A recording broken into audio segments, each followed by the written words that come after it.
morning and selamat pagi guys. Pagi ini Eric nak masak mi goreng lifa. Ini versi mi gorengnya. Okey, membandangkan dekat sini ada telur goreng, jadi kita perlu menggoreng telur dahulu. Okey, mula-mula sekali kita masukkan minyak. Sesudah minyak panas, kita masukkan telur.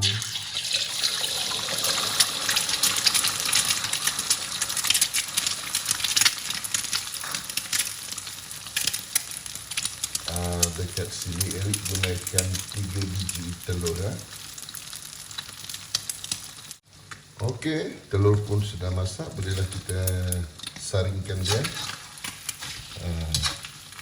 Kita saringkan dia.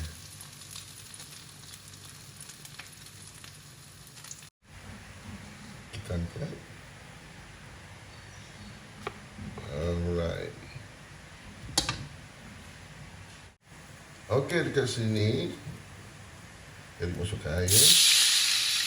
Kita gunakan kuali yang sama.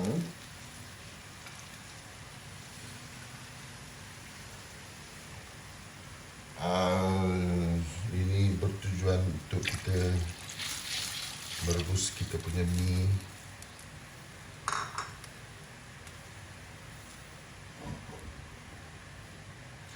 Kita tunggu sehingga mendidih.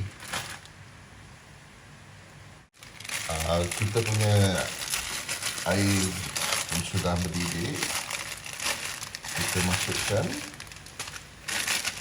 kita punya lipa mi goreng.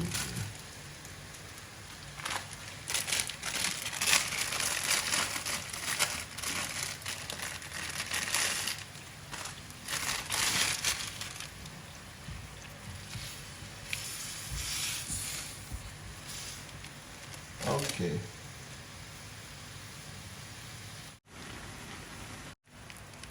Okey, di sini kita ada bahan-bahan untuk rempah mi goreng kita. Jadi kita buka nanti ya.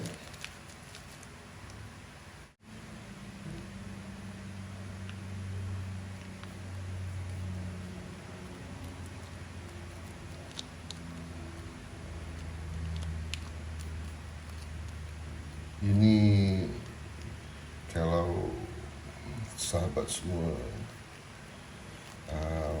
tak berapa nak rajin masak pagi, buat sarapan pagi, bolehlah menyediakan mi goreng, mi segera mi goreng macam ni.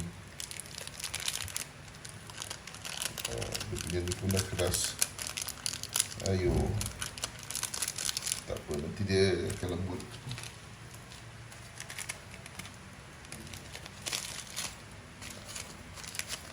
Kita masukkan bahan-bahannya.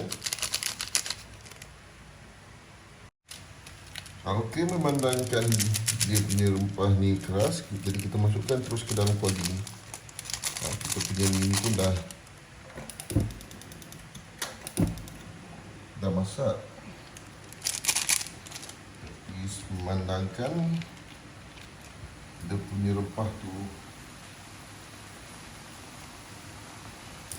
keras, jadi kita masakkan sekali di dalam. Okey.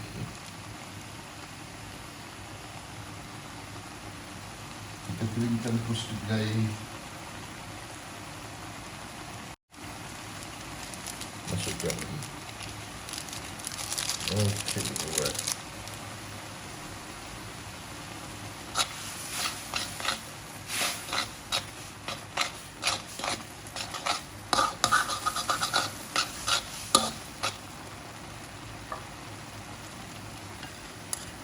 Yang ini sama juga.